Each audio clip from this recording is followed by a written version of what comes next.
We bring you behind the scenes Major League Baseball. We got Nate Jones from Chicago White Sox talking about what it's like after his rookie season being a pitcher in the big leagues. A good one, too. Mic check, mic check. Turn it on. Sound good? Welcome back to Talk to Me with the coach, Mike. We made See, you making me. Oh, see. So you getting big league already. Welcome back as Nate Jones getting big league. Welcome back to Talk to Me with the coach, Mike. We made as the coach is off the road from amateur baseball. Now I'm back with the big leaguers, and I got the man here, NJ, Nate Jones. How we doing? I'm doing good, doing good. Just glad to have you back, Coach. Okay, well, I had to come back and see my guys in action. Yep. So we're in year 2, rookie season over. Mm-hmm. I mean, what has been some of the different changes you had to deal with for this year? Well, right off the bat, I struggled. I struggled that first month and a half or so of the season, so that was a different adversity for me to go through, and I didn't really have that long of a struggle last year.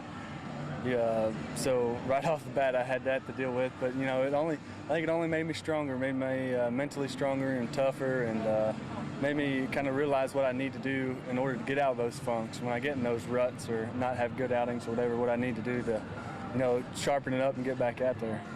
Well, you guys had to grow up, or I should say you one of those young pitchers that had to grow up real quick in the big leagues. Yeah, that was something neat to experience last year, but it's as long as we're up here, no matter what situation is, no matter if there's guys on or not, we go out there, we try to do our best, especially coming out of the pen. Our number one goal is coming out and throwing strikes. So no matter what the situation is, you got to throw strikes. So yeah, we learned quick. I ain't gonna call no names, but somebody called you the vulture last year. They said you would come in and relieve, and still everybody wins. Yeah. Yep, that was a nickname. I ain't gonna tell you who said it though. Yeah, that was a nickname that got put on me last year, but I didn't mind it. As long as the team was winning, I didn't look at them as my wins. I looked at them as we won as a team because we were in the hunt. We were in first place a lot last year, so it was exciting. So you reflect back over the season. I mean, admittedly, it's been a disappointment, but at the same time, it's a learning experience.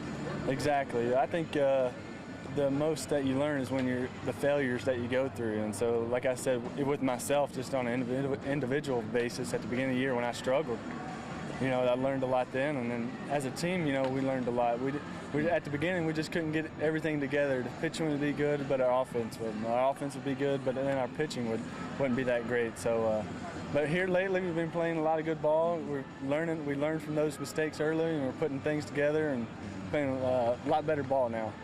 And we look at guys like Chris Sale, Addison Reed, John Dinks. I mean, what do you take away from these guys? Oh, they're competitors. They go out each and every time. For Sailor and Dinks, it's every 5th day. For Reeder, it could be every day. They compete. They bring it everything they got to the mound, and they're going after the guys, going after the hitters. Mm-hmm. So you can learn a lot from that because that's what we're geared to do. No matter as pitchers, no matter what the situation is or what your role is, you got to go out there and pound the strike zone. So you learn a lot from those guys just watching them. And what about yourself in that setup, bro? I mean, you come in, you have a great game and turn it over to Reed. Nobody notice it. You come in and have a bad game and it don't get to Reed. Everybody knows. Yeah. It's the life we live in the bullpen. No one you don't get heard about until you do bad. You could be doing good the whole year and then have one bad game. Everybody hears about it, but it feels good when you do do good and hand it over to Reed because that's pretty much a lockdown for Reeder going in there.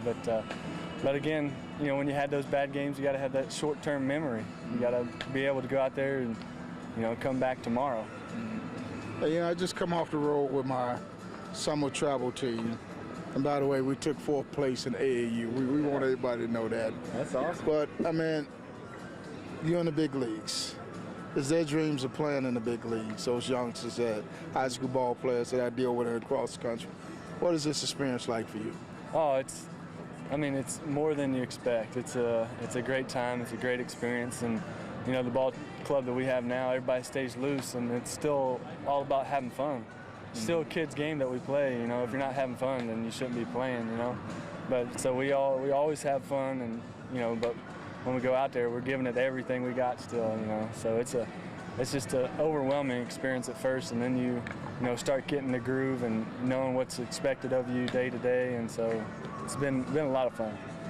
Do you still drive to the ballpark and fly in that plane from game to game and just pinch yourself and say, am I really here? Yeah. We always talk about that in the bullpen, me and Axelrod especially, about all those rough times in the minor leagues, those 12, 14-hour bus rides, not getting much to eat and never even being on a plane, like flying and stuff for the games. And then you get up here, you do have to pinch yourself because you're like, man, I'm really here, So yeah, it's good though. It's all good.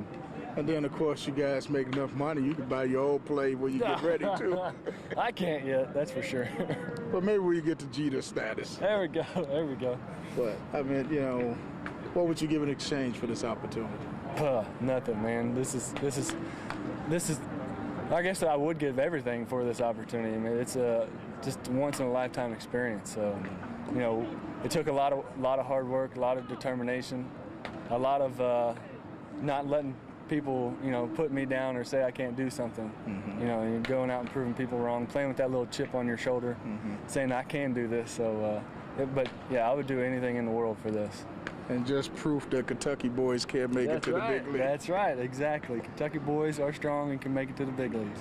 Coach, take your youngsters behind the scenes with the man of man's here, Nate Jones. Thank you. All right, appreciate it. No problem. Stay tuned and tell a friend to tell a friend to tell a friend to tune into the show. Talk to me with the coach, Michael E. Mayden.